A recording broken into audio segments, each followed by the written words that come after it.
Apa syarat Indonesia menjadi negara superpower di tahun 2045 di masa 100 tahun Indonesia merdeka kala itu? Ada pertanyaan sebelum menjawab pertanyaan pertama tadi. Apa ada negara dalam 20 tahun membangun bisa menjadi negara superpower? Kita bahas perlahan dan kalau terbukti ada, maka kita harus berkaca pada kenyataan bahwa selama ini yang telah menjalankan negara dalam 20 tahun terakhir ternyata tidak membuat Indonesia saat ini atau 3 tahun lagi menjadi negara superpower. Jadi ke depan, lupakan mereka yang akan menjabat yang punya model pemerintahannya sama dengan mereka yang menjabat dalam 20 tahun terakhir. Mereka semua old mind. Oke, Indonesia ke depan mau berubah total kan? Bukti pertama, di tahun 1918, Jerman kalah Perang Dunia Pertama dan harus membayar kompensasi biaya perang. Namun, di tahun 1936, Jerman mulai agresi militernya kemudian menguasai Eropa. 20 tahun Jerman membangun negaranya untuk menjadi negara superpower dan berhasil. Jepang di tahun 1945 kalah Perang Dunia Kedua. Di tahun 1964,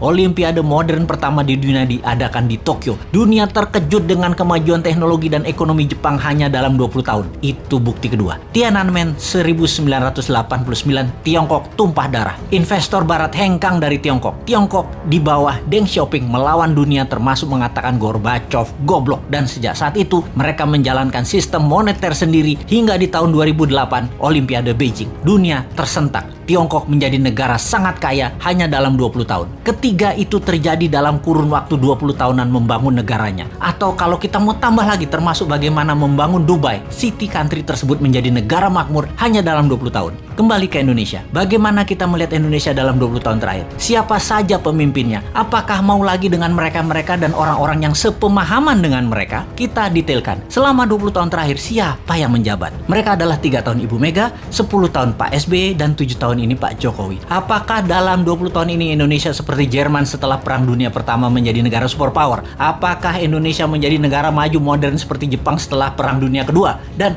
20 tahun ini apakah Indonesia menjadi negara maju seperti Tiongkok setelah Tiananmen di tahun 1989? Maka jawabannya adalah belum atau tidak tercapai sama sekali. Jauh dari cita-cita negara modern ala Jepang, negara kaya ala Tiongkok, negara superpower ala Jerman. Apa masalahnya? Karena memang tidak punya konsep bernegara yang mumpuni, yang terorganisir dalam jangka panjang dan kuat strategi bernegaranya baik di dalam dan di luar negeri. Kita tanya lagi, calon kandidat 2024 nanti, siapa yang punya konsep bernegara yang akan membuat Indonesia berdiri di atas kaki sendiri? Atau kita lihat lebih dalam, jangan-jangan kandidat yang ada hanya memirror 3 kandidat terakhir bernegaranya. Apakah sahabat mau ke depan dijalankan pakai cara deket-deket dengan model bernegara 3 presiden terakhir? Rasanya dapat dipastikan Indonesia akan stagnan jalan di tempat. Kita bukan menyalahkan 3 presiden terakhir tersebut, namun mereka sudah menjalankan negara menjadi seperti saat ini dan tetap utuh. Itu hebat. Namun ke depan kita ingin lebih berdaulat lagi, bukan? Beranikah bangsa Indonesia melakukan sesuatu yang baru, yaitu pilih yang bukan mirip-mirip rejim 3 presiden terakhir? Adakah kandidatnya? Sungguh, sekali lagi kita tanya, maukah pemimpin baru yang punya tim baru yang segar, yang berbeda, dan berani melawan arus utama perpolitikan lokal serta internasional, atau tetap memilih mereka yang saat ini ada di dalam etalase yang semuanya memirror 3 presiden terakhir di Indonesia? Kalau saya pribadi, saya capek dengan yang ada. Akan terukur sekali pencapaiannya kalau kira-kira dengan para kandidat yang ada saat ini. Bagaimana menurut sahabat? Siapa yang bisa membuat Indonesia menjadi negara superpower di tahun 2045 itu?